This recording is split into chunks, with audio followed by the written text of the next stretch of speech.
Um,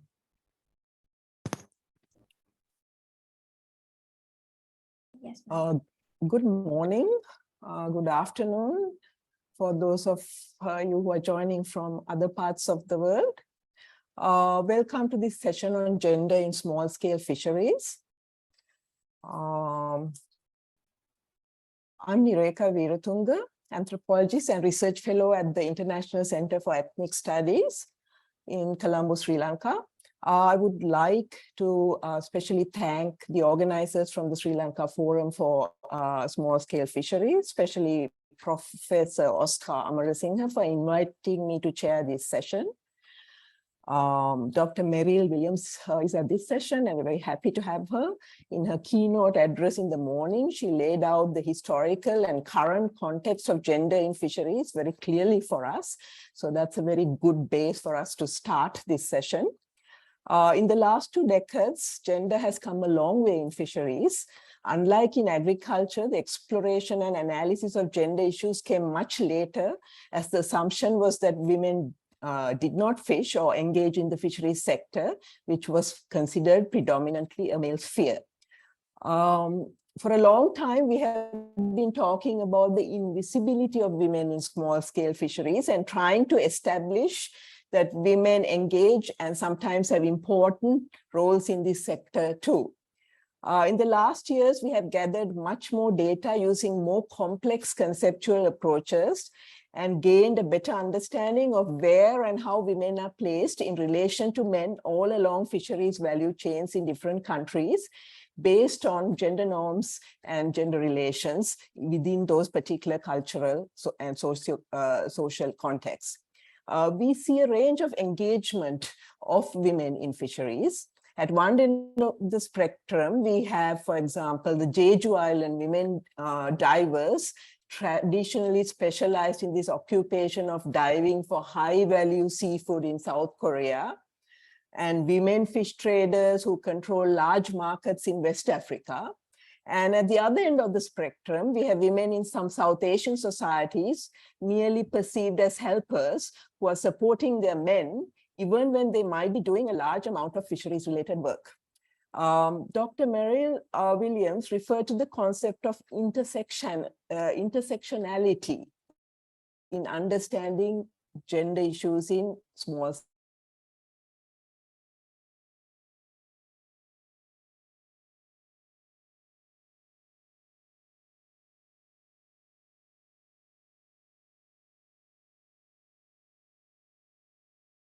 such as ours in Sri Lanka. As we have 4 presenters listed, we will have time to take some questions after each presentation, and we hope to open up the forum for discussion at the end as well.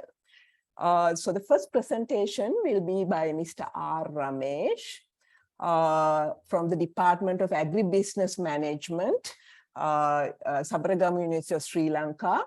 And his topic is invisible labor in coastal fisheries, gendered perspectives from small-scale fishers in Mullaitivu district. Mullaitivu is in the northeast of Sri Lanka. So on to Mr. Ramesh's presentation.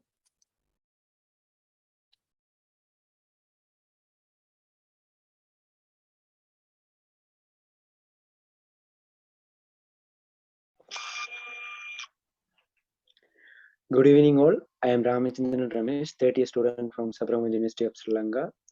My research conference ID is ID 01. Now I am going to talk about my research. I have selected invisible labor in coastal fisheries, a gendered perspective from small-scale fisheries in Mullaitivu district as my topic. Under the topic, we are going to know about the women involvement and the issues they are dealing with in Mullaitivu district. Let's see one by one. Next slide.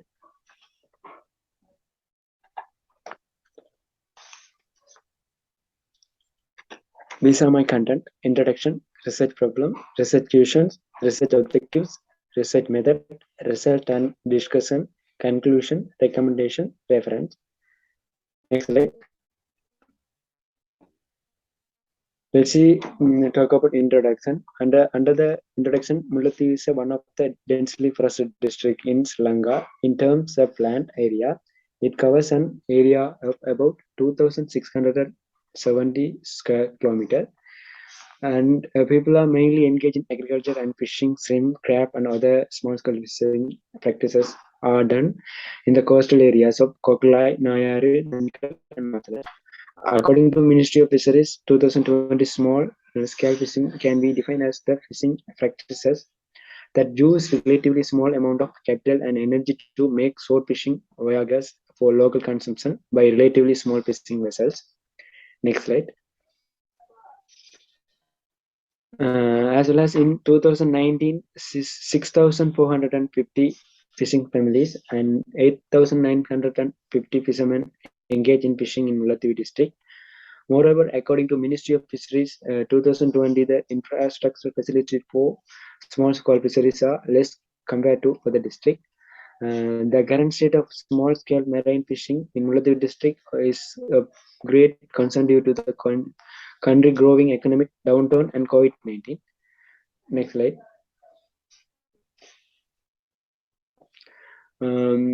Let's we talk about research problem. Under the research problem, small-scale fishing are an imperative livelihood alternative in Mullaitivu. It has resettlement of families in northern province and increased level of unemployment and an increased number of the female head household. A majority of the vulnerable groups have shifted themselves to coastal fishing, portraying small-scale fisheries of crucial livelihood means in Mullaitivu. Women play a major role in small-scale fisheries worldwide. Thus, studying on the role of gender in small-scale fishing in Mullaitivu is important to identify the involvement of gender in SSF and to identify the issues faced by the small-scale fisheries in Mullaitivu. Next slide. Research question. Under the research question, questions is what is the nature of the existing fishermen supply chain? Second one, what is the role of the gender in small-scale fisheries? Third one, what are the issues faced by women in the supply chain? Next slide. Let's see research objectives. A broad objective is to identify the role of gender in small-scale fisheries in Mullaitivu with a particular concern for women engaged in the fish value chain. Specific objectives are to identify the nature of the existing fisheries supply chain, to explain the role of gender in small-scale fisheries, to identify the issues faced by the women in the supply chain. Next slide. Research method. Under the research method, study location is Mullaitivu district. Mainly, we are focused on Mullaitivu North, Nayare, and Koklai area. Sampling from 8,950 registered fishermen in Mullaitivu district. Sample size is 200 fishermen. Sampling technique, simple random sampling technique. Data collection method is focus group interview, structure questionnaire, proposal analysis of data, descriptive statistic. Next slide. Result and discussion. Fishermen to retailers and consumers. First one is fishermen consumers. Second one is fishermen retailer then consumer. Fishermen to land site collector retailer consumer. Then fishermen land site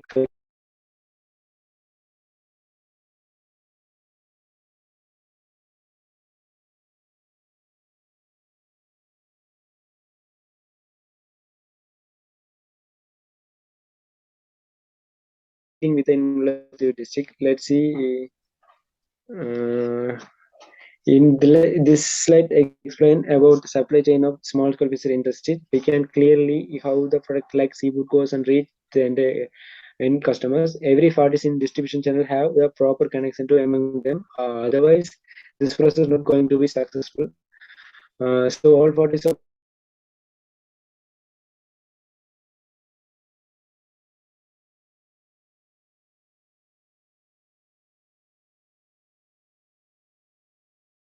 the food marketing practices.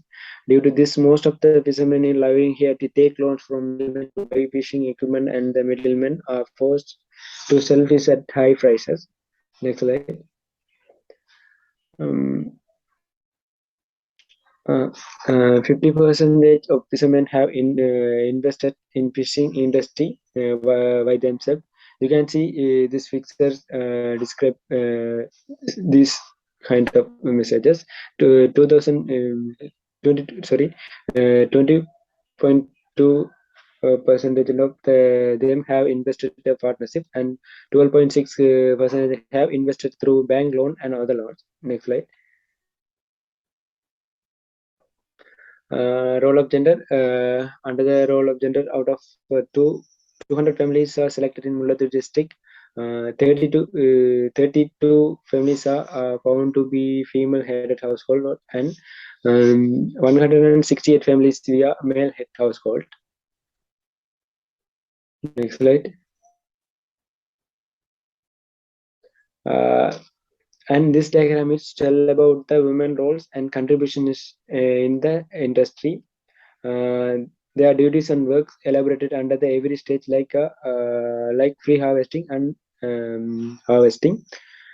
Stage require more physical strength, and women's require less physical strength. Next slide.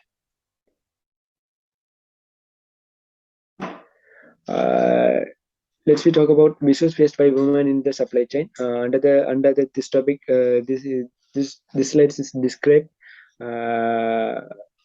what are the problem faced by women in the supply chain. The first one is paid less for the same work. Second, low decision making power of the family. Poor market access, and for bargaining power. Next slide.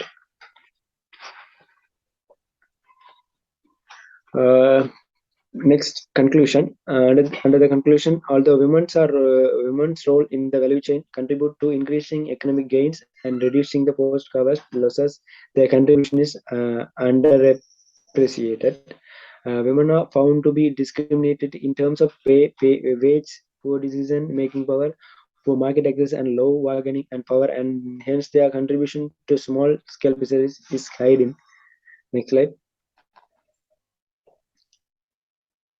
Recommendation. Under the recommendation, development of fisheries in the district requires adequate facility and legal action against some illegal fishermen. Fishing is the livelihood of the people living in the coastal areas of Mullatur district, so action should be taken against the middlemen who are exploiting their livelihood. Proper supply chain in fisheries should be implemented properly by the government. Along with this, women-head families should be provided with the adequate livelihood assistance and women empowerment support. Individual associations should be formed from women fishermen. All should be paid equally regardless of gender. Next slide. Reference. You can see these are the reference for my research conference.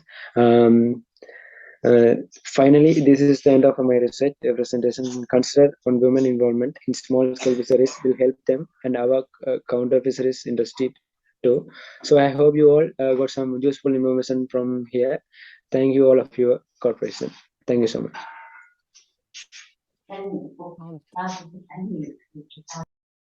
Thank you for that presentation. Is Ramesh here to answer questions on his video presentation? Madam, it seems like he's not in the audience. Okay, all right. So we will push the question time for later, and hopefully he will come for the question and answer session. So we will move on to the next presentation. This is by Ruvini Basnayaka, who is at the Department of Agribusiness Management, also at the University of Sabaragamu in Sri Lanka. And her topic is female hands in the lobster value chain, a case of South Coast Sri Lanka. Yeah, so let's look at Ruvini's presentation.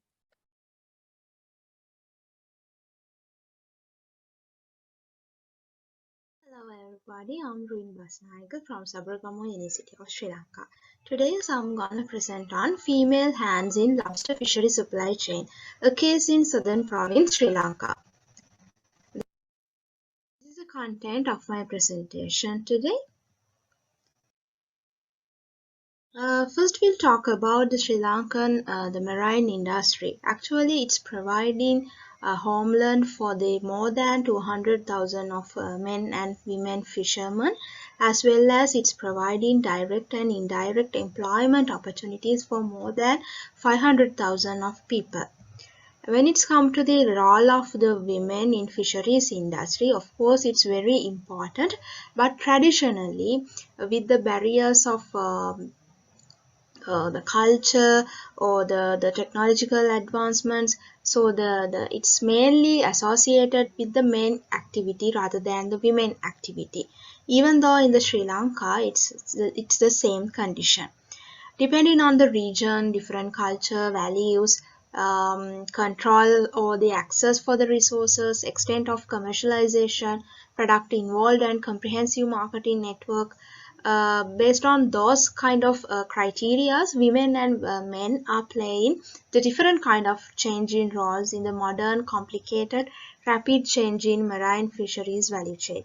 Mainly, according to the Vijayaratna 2001, he has emphasized that women are more responsible than the sea-related activities such as cooking, childbearing, care in family, clothing, coffering, collecting fish and collecting money for future. When you talk about the lobster industry, as all you know, this industry is considered as the most valuable crustacean species which can found in the Sri Lankan coastal waters. This industry mainly based on the export oriented rather than the local market. We are exporting whole lobster, lobster tail, lobster meat and lobster claw. We can gain higher income from the live animal exporting rather than the died animal exporting. In case of the quality and the low quality, the died or the small size of animals, usually going for the local, the tourist hotels. And of course, our major exporting destinations are Japan, Hong Kong, UK, Singapore, Korea-like countries. We have exported in 2020. We have exported 99 metric ton, which is valued 352 million of rupees. That means it's directly impacting on the economic contribution of the country.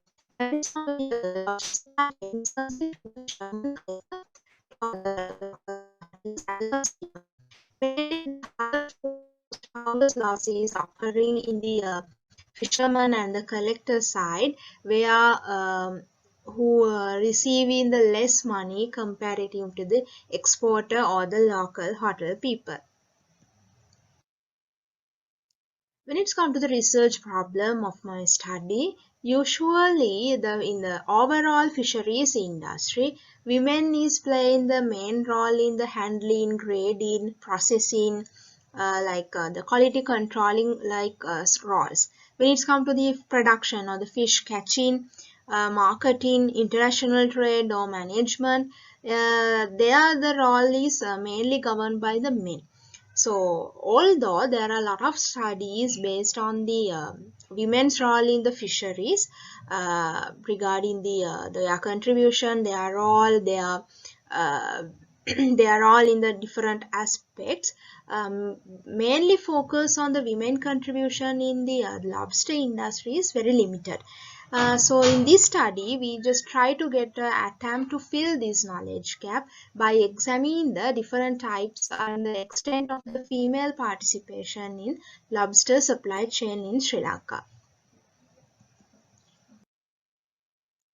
These are the research objectives of my study. The first objective is to identify the gender profile in lobster fisheries supply chain. The second objective is to conduct actual analysis and identify gender constraints opportunities for participation in lobster supply chain. My research location was the southern province area where higher lobster production is coming on, and I have used the mixed method, both qualitative and quantitative data, by covering 45 supply chain members. I used the participatory rural appraisal, in-depth interviews and field observations to collect data. First, I analyzed their gender profile, the lobster supply chain. When it's come to the fishermen, of course, it's mainly governed by the men. There's a no or the zero part role of the women. They are the men is handling the fish catching, sorting, and transporting to the directly into the collecting center. Usually 90% of the harvest is going for the directly to the collecting center, and some of the fishermen they are giving the undersized and the low quality lobsters to the local tourist hotels as well. When it's come to the collector level, I have met a female collector in Tangol, the collecting center, where she is playing a big role there as a collector by dealing with the male fishermen. So she is engaging with she and the other the collector party. So they are engaging in the sorting, grading, icing, freezing, and tanking until it's transport to the exporter company. So they are responsible, or their role is mainly deal with the quality, maintaining the quality and storing until it's transported into the exporters company. Of course, the exporter level, again in the I have met one women exporter, as well as when I visited the exporters company. So they have mentioned that they have the processors or the women employees there in their exporting companies, who are engaging in the cleaning, again the grading, sorting, freezing until the air freight. So they are engaging in there. So when it comes to the local tourist hotels, it's mainly governed by the men, the men, the managers, and they are directly deal with the collector or the fisherman regarding the freezing, preparing, and marketing. Everything is mainly governed by the men. When it's come to the consumer, of course, women is playing a big role there when they are deciding the purchasing and when they are cooking or when they are preparing. So of course the both the international and the local consumers, and in there the women is playing a big role. So this is the gender profile, the general gender profile analysis in the lobster supply chain.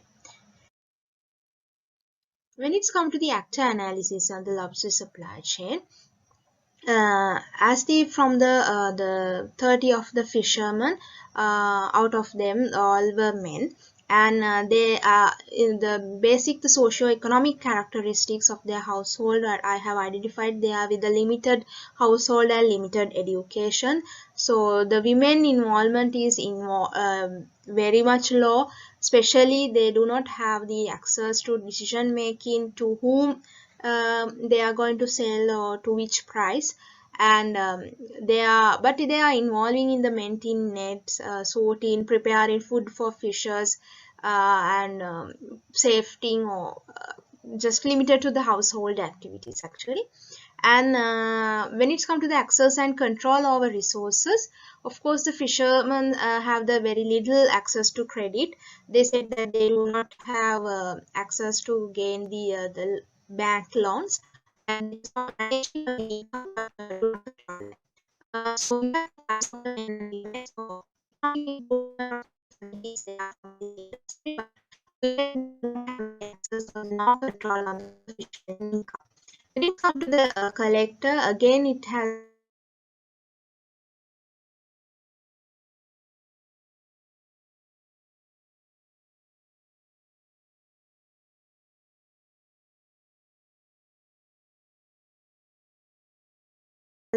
they also have the limited household and the limited education, and especially they storing the lobsters in their collecting centers. And of course women engage in there in the sorting, grading, and when the women is directly engaged engage her as a collector, so she has the power to decide the marketing price and financial handling, and whether she's going to buy this product or not. So she's directly involved this kind of activities, and she has the control on there, but overall it's the little control and decision making for women. So evident economic improvement in the quality life, and women do not make decision on production. When it's come to the exporter, who is directly deal with the exporting, so she has her own land, she's rich with her own resources, and she is directly engaging in the women in charge of monitoring, grading, financial handling.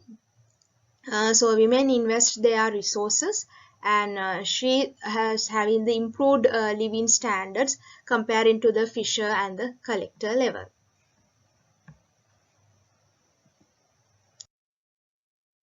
When it's come to the again, I have developed these the metrics based on their roles and tasks. I have asked the time they are spending and the involved actor. Based on that, these activities, how they have separated based with the men and women. Mainly, as I mentioned, fish catching, transporting, mainly governed by the men, while the women are engaging in the cleaning, sorting, grading, freezing, icing things, and even the some of the cases the trading, women also engaging in like decision making in the some of the price.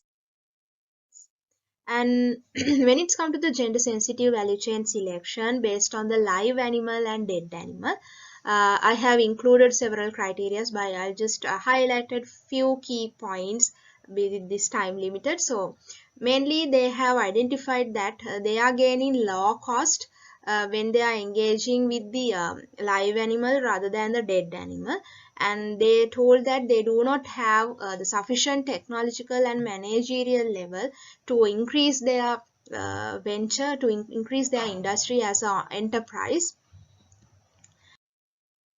And they also mentioned that they do not have the sufficient access to financial services, business development, and improve the quality in their production process. When it's come to the constraint solution tree or the win-win tree, this I have developed based on the USAID tool, and mainly related to the lobster industry. As all you can see here, so mainly the the basic of the in the household, they do not have the access on the control of the decision making, and they are very depend on their family, especially depend on the decision of their husband, and they do not give the higher priority. And of course they are dealing with the unpaid domestic work and the child care. With that, their lack of skills and lack of capital, lack of technology, and they have the market execution. So mainly they have mentioned that the men driven market is there, so they do not have the lack of mobility. So with that, the main information, the pricing information, or maybe the market information, all the very important informations are coming or the distributed through the male networks only. That is not coming to the women networks. And they said that they do not have the higher resources, they do not have the access in the resource managing as well. So with that, we have identified how we can interlink and reinforce in these challenges by financial way, market inclusion, capacity building, and technology driven solution in the financing by providing some loans to improve the domestic technology. Maybe we can introduce kind of value additions, and if we can introduce female friendly markets, more access in market decision making, and capacity building to give kind of the mainstream gender in the training for both gender, and technology driven solution rather than going for the traditional solutions will be the options to possible solutions to overcome these issues. So finally, we can conclude that the upstream lobster value chain is male dominant, even the female are playing indirect intervention in there. As per the gendered value mapping and division of employment, women are playing a hidden role throughout the value chain and know or low level of power in decision making on trading and market access. And of course, household gender equality is caused to create value chain constraints. And according to the win-win tree, capacity building, inclusive marketing, providing access, especially in decision making, how to implement the break traditionally limited female involvement, and introduce the community-based participatory gender involvement, resource audit, skill improvement through these strategic investments can be the proper recommendations or the possible recommendations to by this we can suggest in this study. These are my references. And Okay, so thank you very much, Rohini, for that very comprehensive presentation on a subject that we have had a knowledge gap, which is the lobster value chain. Rohini is here, so the forum is open for questions to Rohini.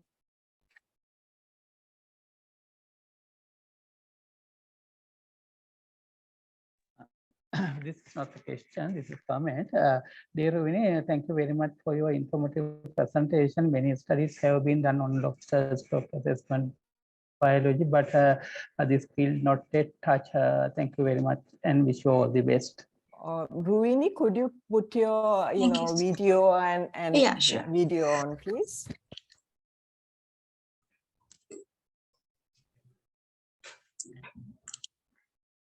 Thank you very much, sir. Any other questions to Rohini?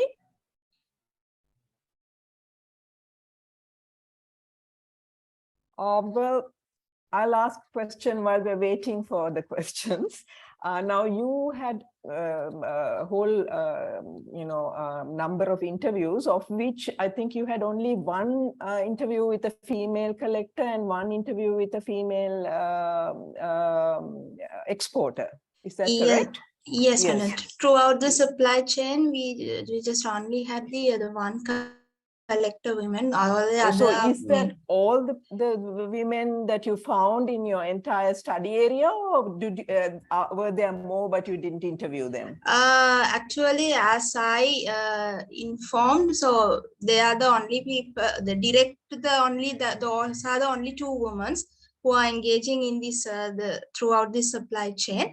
But however, with I have some discussion with the wives of the fishermen as well, and when discussed with the fishermen also, they have mentioned that they are supporting some kind of to this industry, but they are not directly engaging in the supply chain. But those two women, actually, that collector is doing a big role because all the collectors are men, and she is longly deal with the men fishermen.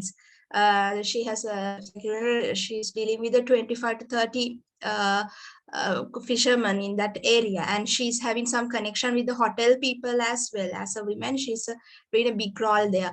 When it's come to that the women exporter, she is also doing a big role, but she's having the support of her husband.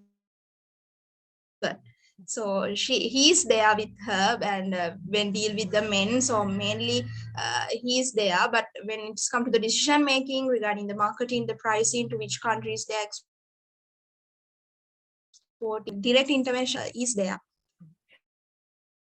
So when it comes to those other people, the invisible members in the value chain, the women who are supposedly supporting their husbands in particular tasks, what are their perceptions on their current engagement, and what are their aspirations for the future? Would they like to be more involved, or they think that this role that they're playing is adequate for them? As the fisherman wife So they said that they would like to go for to expand this as a business, they would like to increase as a cottage business, something like that, because they are usually the dead animals or the locality animals given to the local hotels. So other than just giving for the lower prices, because only the live animals, which is having the high quality, only having the higher prices. So they said that if they can involve in the some kind of a cottage industry, like a if they can prepare some the meals to the tourist, and just engage with some kind of a business like that, so they are much like for that, if they can interfere there. And other cases, madam, there are some kind of a post harvest losses going on with the throughout this the supply chain, mainly because of the transportation that they are using. The fishermen transport the lobsters by just putting into the gunny bag, and some of them are using even the public buses to transport the animals to collecting centers. So with that, the higher post-harvest loss is going on. But if the women can interfere that point, if they can just clean and just they can put into the ice boxes and all, if the men can, if men tired it with that, so if she can help to that point, so maybe they can go for the high quality animals, plus they can earn higher money. So with those 2 points, of course, they can interfere to the directly to this supply chain. Okay, intervene in the system. Okay, Ravini, thank you, Ruini. Is there anybody else with a question, please? No question. One comment for Ravini. There's no big post-harvest losses. We have frequently visit of the collecting sites, because the if died fishermen make a very big loss. Therefore, they are try to bring live lobsters to the collecting companies. Know that much of post-harvest losses. In addition to that, I have to mention you one of the largest spine lobster collecting company in Sri Lanka, Streamic Marine, handled by a female. Happy to both of you are ladies. Very happy. Okay, thank you very much. Any other questions to Ruini?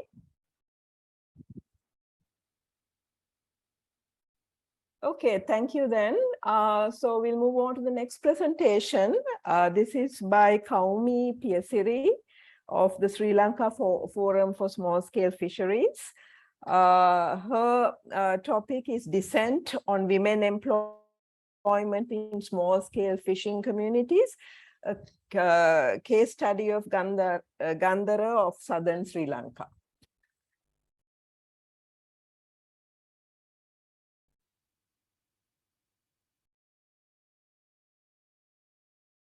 Hello everyone, and welcome to my presentation on Dissent on Women Employment in Small-Scale Fishing Communities, a case study conducted at Gandhara of southern Sri Lanka.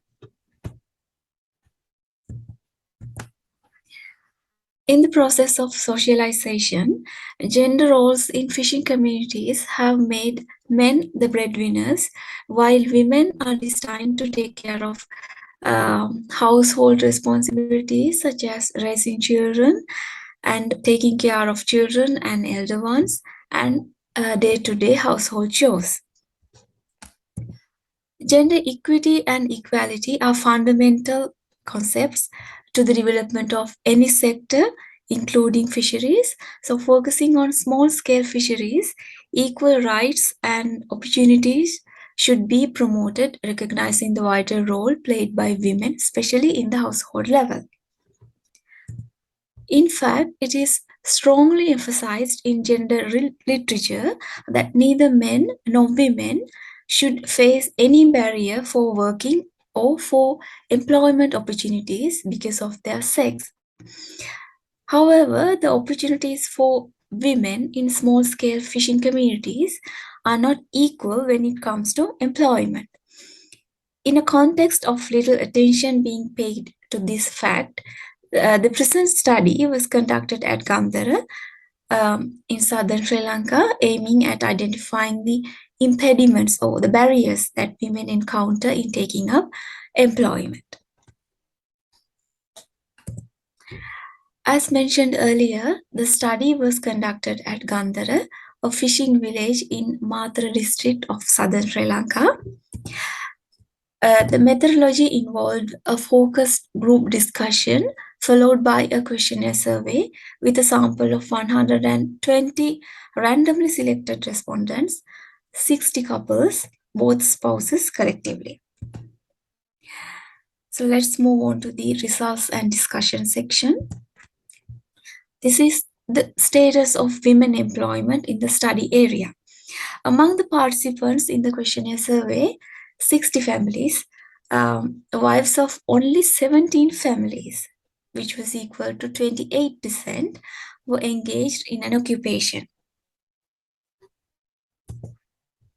So, the families in which the wife was not engaged in an occupation, both spouses were individually asked to provide the reason for that. Where the husbands were asked why your wife didn't do a job, and the wives were asked why you weren't doing a job. And these are the answers we got for the question. And it is obvious from the answers that the major reasons behind women not doing a job were women's self-inflicted barriers, since she has to give priority for household and children's matters. And the second one, the imposition of restrictions by the husband towards doing a job. And then the husbands who said that I do not want her to do a job, or I do not allow her to do a job, and the wives who accepted that their husbands were not allowing them to do a job, were asked to explain the reasons for such behavior. So majority of the both parties were of the opinion that there was the risk of employment being affected at the cost of negligence of household and children's affairs. Moreover, it was revealed through the responses of both parties that employment by women to earn supplementary income would have self-dignity of the man in the house. As men put it, people will say that I cannot feed my family and thus send my wife away to earn our bread. However, both parties had accepted that there's a certain degree of unfairness in not allowing women to engage in an occupation if the women had a desire for being employed. This was proven from the distinctive responses given by men when they were asked, is it fair not allowing your wife to do a job? And by the women, is it fair for your husband not to allow you to do a job? Which was yes to a certain extent. The concluding remarks, women's opportunities for engaging in an occupation are constrained by their self-inflicted barriers due to the burden of bearing household responsibilities and raising children and caregiving. Employment by women to earn supplementary income would have affected the self-dignity of the man in the house, for whom a working wife is a proof of his inability to take care of the family. Both parties had accepted that there's a certain degree of unfairness in not allowing women to engage in an occupation if the women aspired to be employed. And empowering fisherwomen and encouraging them to engage in self-employment activities which could be carried out at home would be a means to overcome this situation. These are the references, and that's the end of the presentation. Thank you very much.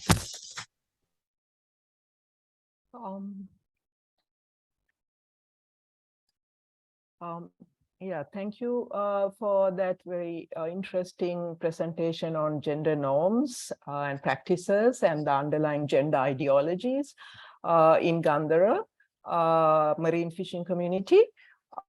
I don't see Kaumi here, so we cannot ask her questions. Hopefully she might join us later.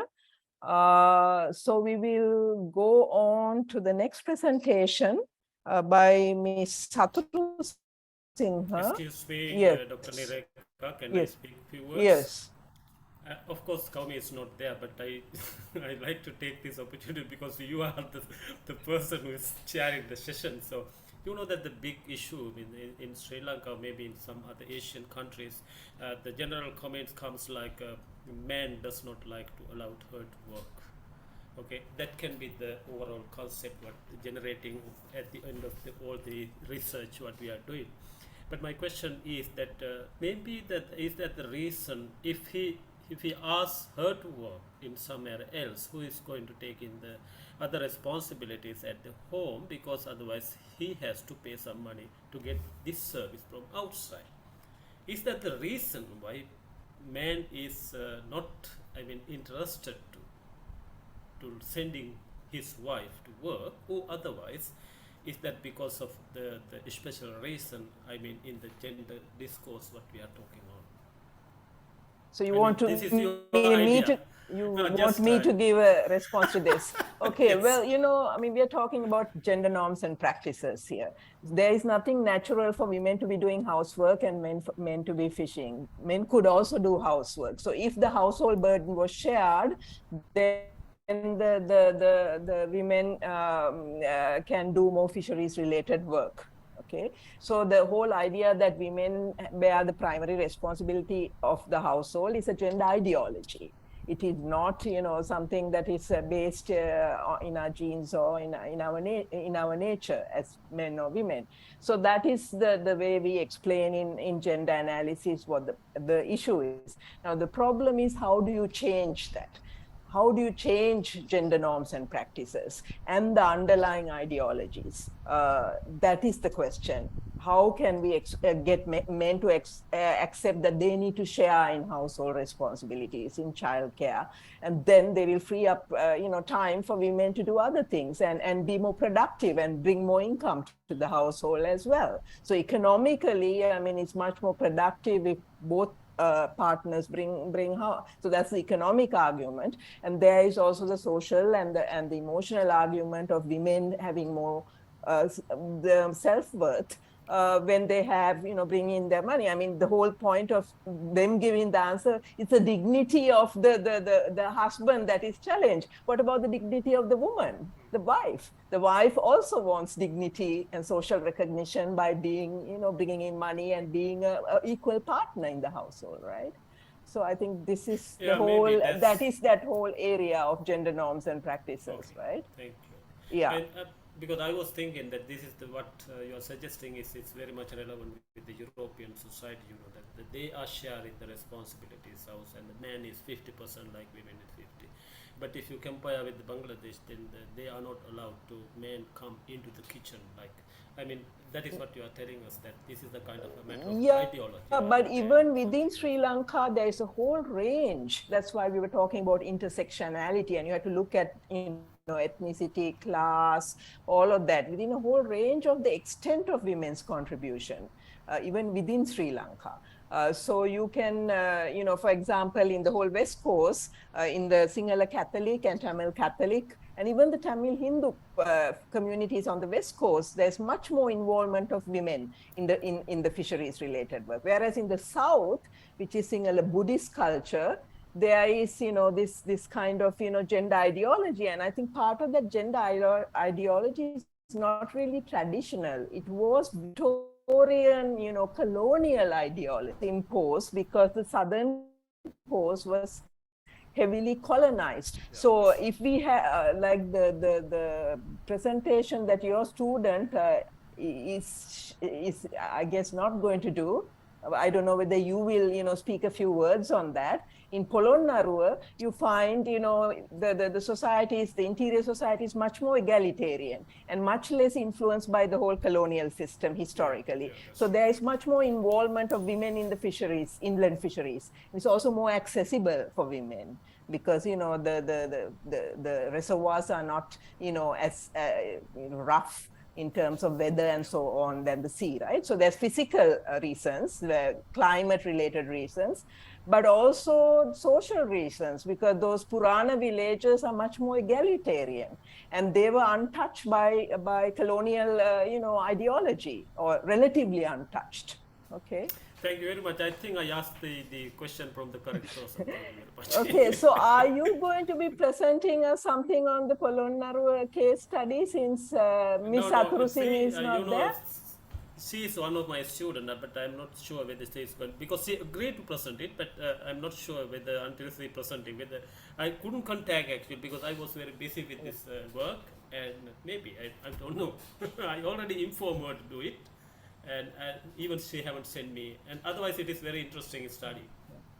Well, then apologies for, from the chair for not having the fourth presentation, because, the person did not turn up.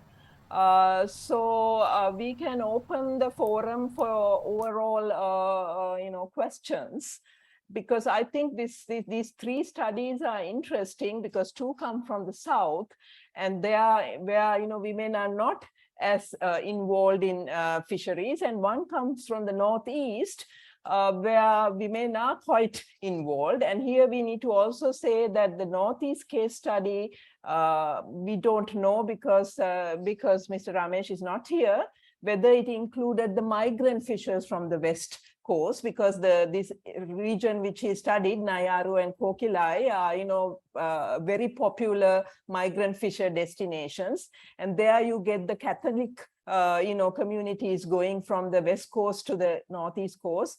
And this also might be a reason why there is more involvement of or engagement of women in fisheries. So the three case studies are very interesting, because even in a small country like Sri Lanka, we have a lot of diversity in the extent of participation of women, and the way intersectionality works in Sri Lanka, according to region, ethnicity, caste, class, age, and so on.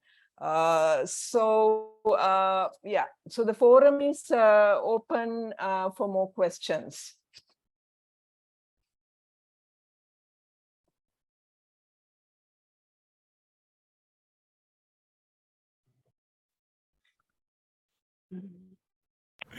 One second. Yeah, please, Meryl, go ahead. Okay, may I ask a question of Ruini? I think this is a very interesting fishery value chain, the rock lobster, because it is so valuable, and it seems relatively new, so probably still developing. So there are a lot of economic incentives in the supply chain, and there are technology issues as well. Now, those two factors can be a very potent mix, which sometimes can eliminate women unless they're looked at, I think, very explicitly. So I'm just wondering, are you planning to do some more work in this particular value chain, Ruini, to sort of see whether you can help through research and understanding much more about the people and their needs, what might be some good outcomes for women that could be helped along? Now, I know you can't socially engineer these things or even technologically engineer them, but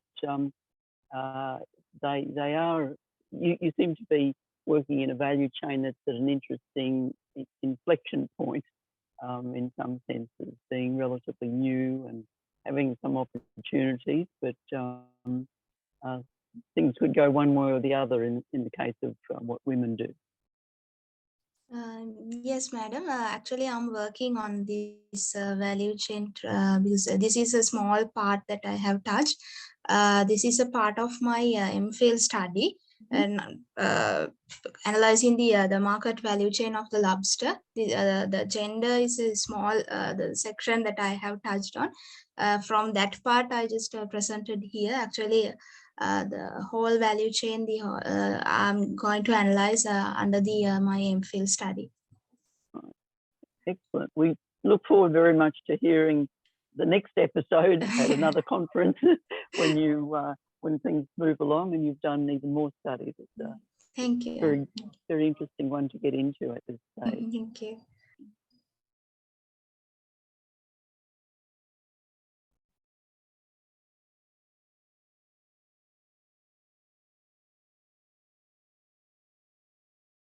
And Ulrike, you are muted. Yeah, other questions, and Ruini, you can stay on since we are not a lot of people here. Okay, I think, I guess we've run out of questions. Ruini, can you come on, please? Yes, madam. Yeah, put on your video so that we can see you. Yeah, so I think, it's your subject is also very interesting, and maybe the same way that Kaumi did, if you can find out a bit more about their perceptions and their aspirations on, what are the gender norms and practices that they perceive, and what kind of, reasons they are giving for their sort of lesser engagement. That would be interesting to document as well. Thank you. Okay. Any other questions? Yeah. Can I just sort of add support to your strong response about the household work. There needs to be a lot of work to try and promote in various communities and cultures that all household work shouldn't just go to the women. That is just not necessarily natural. It's really a problem that is very universal, but of course every situation, every family, every household is different.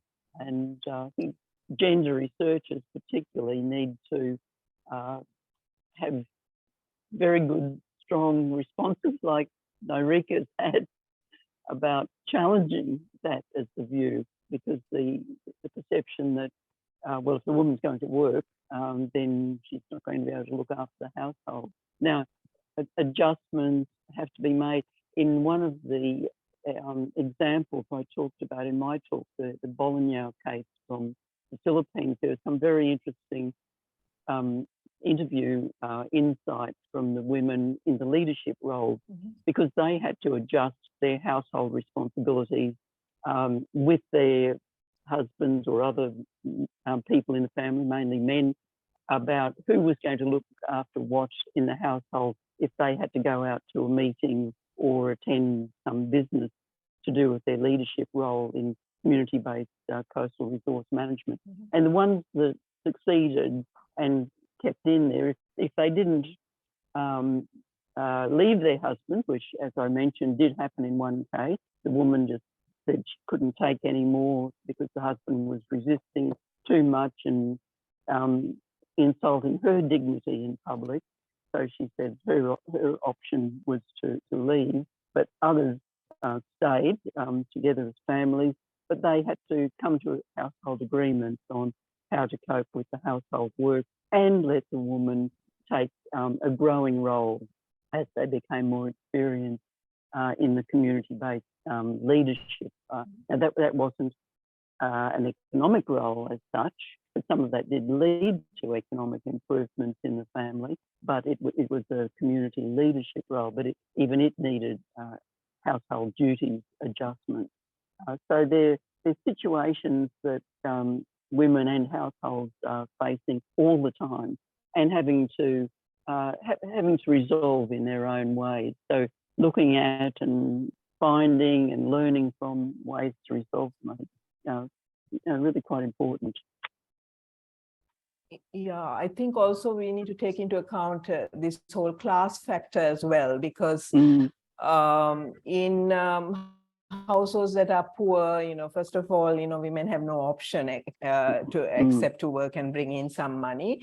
Second of all, the households themselves don't need as much care because they're not elaborate, they're simple, it takes, less time to clean them and so on, okay? Whereas, when fishing households are upwardly mobile, you have this phenomenon called the housewifeization. I don't like the term, but, where, this ideology comes in, we are now better off, women don't have to work because our husband brings, enough money. So there's that ideology as when you're upwardly mobile, you don't need to work and you don't need to earn money because, that's not your responsibility. So I think, that's that also is quite a factor in Sri Lanka as well, no? So that's why when the society is more egalitarian and poorer in material terms, you get actually more women being involved. Yeah, but sometimes the opposite works. Now we found in the West Coast, women who are the wives of fishers who own boats, they are more likely to be engaged in migration because, they have a stake in, increasing the family income by going out there, because otherwise they don't trust the men to actually save the money in the migrant society. Yeah. Because the men are poor bookkeepers and poor savers, right? So they tend to go, whereas the workers' wives don't go because in the migrant situation, there are no quarters for workers' wives. So it's actually the more well-off women who are migrating to the other coast rather than the poorer women. Yeah. So, it's that's why this intersectionality thing is so vital, no? Yeah, it really is. I think from feminist research, that's one of the absolutely most powerful concepts that has come out and is now permeating other areas of social research. Yeah. Okay, any other questions? Well, thank you very much, Mariel, for joining our session here and enriching it with your questions and insights. And thank you all to the presenters for their, very, very interesting and new, knowledge that they have contributed. And I'd like to thank Ilmi, who has been the coordinator of this session. And is it Upul who is the rapporteur? I don't know who exactly is the rapporteur. Yeah, Upul, right. So thank you very much.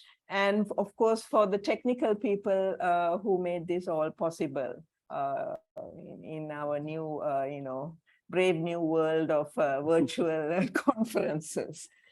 So thank you, and we'll see you at the other sessions. I can't hear you, Ilmi. Thank you very much, Madam, for chairing the session and conducting the discussion. And especially thank you so much for sharing your expertise with this session and making it very fruitful. And also, Mr. Upuldiyanage, thank you very much, sir, for repeating the session and also for the technical support given to this session as well. And also to all the authors, presenters, and co-authors, thank you so much for sharing your interesting research work with us. And I would also like to thank all the participants for your valuable time given to this this session. So while inviting you to stay connected with the remaining few sessions of the Fishing for Life Conference 2022, I would like to wind up the scientific session, Gender Issues in Small-Scale Fisheries. Thank you so much and have a good day. Thank you, Ilmi. Thank you. Bye then. Bye.